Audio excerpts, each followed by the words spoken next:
Good day po sa inyong lahat. Welcome na naman po sa another episode ng ating vlog na kung saan ang topic po natin for today ay tungkol sa RTL pa rin, kung kailan ulit tayo magkakaroon ng available. So, as of now, antay-antay po muna tayo. Today is October 15, 2024. Ayan, so yun kasing sisiw po natin ay parating po siya ng October 30. Sa katapusan po ang dating niya. Kaya meron pa pong 2 weeks para tayo ay mag-antay.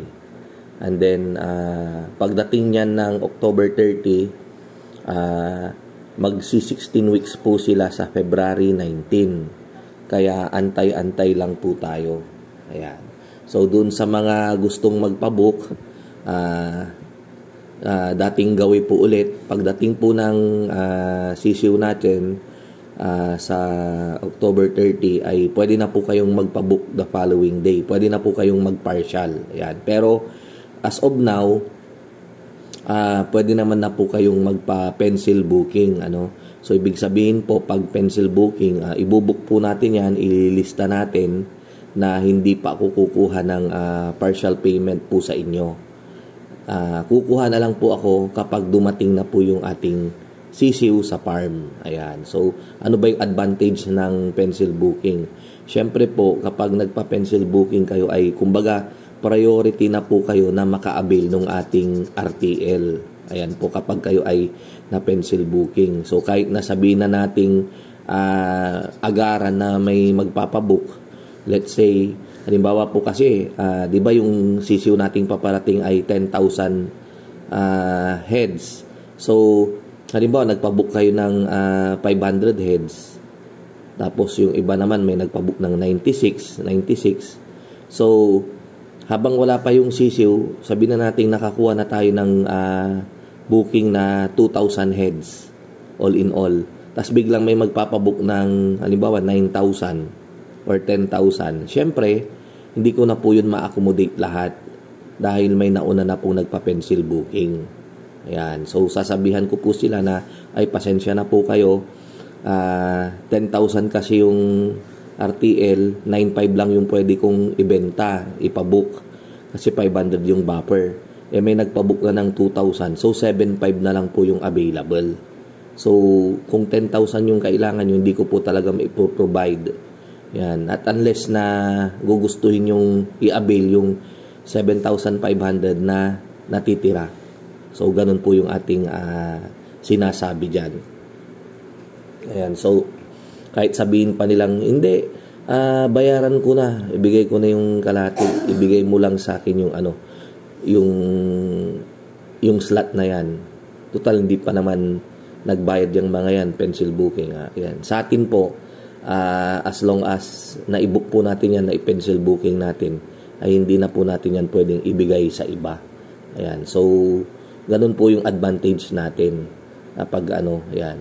Pero pagdating naman ng sisiw natin ng October 30, and then ang usapan natin ay once na dumating yung sisiw, at saka ko kayo kukuhanan ng partial payment, tapos medyo hindi nyo naman po naibigay, doon po tayo naman, ibang usapan naman. Diyan na yung maibibigay na natin sa iba yung slot po ninyo kapag hindi nyo po natupad yung ating usapan. Ayan. So, ganun naman po. So, sa kaso naman natin, dito naman sa atin, bihibihira naman po yung ganun. Ayan. Siguro may pa isa-isa o dalawa na cases at saka hindi naman madalas yan, bihira lang talaga. Ayan. So, meron pa nga yung mga mas mapilit pa na magbigay ng partial payment kahit hindi pa dumating yung sisiw kasi nga sila kumbaga naaburido sila na baka hindi raw sila maibook. So, pag sinabi ko naman po na ay maibubuk po naman talaga natin yan. Ayan. So, Sa ngayon, update ko lang po kayo. Antay-antay po muna tayo ng sisiw natin na paparating. Bayad ko naman na po yan last month pa sa kumpanya. At antayin lang natin na dumating. Yun nga, ang sabi sa atin ay October 30. Ayan. Dati kasi October 25. Pero nabago po yung schedule natin, naging October 30.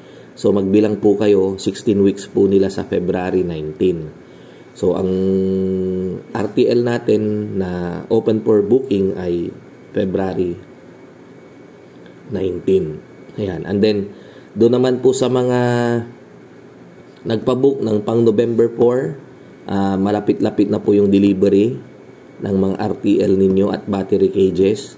Tapos na po nung Sabado yung huling bakuna, yung 3-way na vaccine, tapos na po yan. So pwede na po silang i-deliver. Start po kaming mag-deliver sa October 25. Yan, October 25. Unahin na po namin yung mga malalayo. Unahin namin yung dyan sa may Cavite. Ayan. So ganun po yung ating sistema. And then susunod yung pang December 7 natin, ginogro na po yan, malalaki na rin. And then yung ating January 9, ganun din po. Ayan. So yung mga yan ay nakaload, pero sold out na po. Ayan. So February 19 po yung abangan po natin. Ayan. So pansamantala, manood-nood po muna kayo ng mga vlog natin.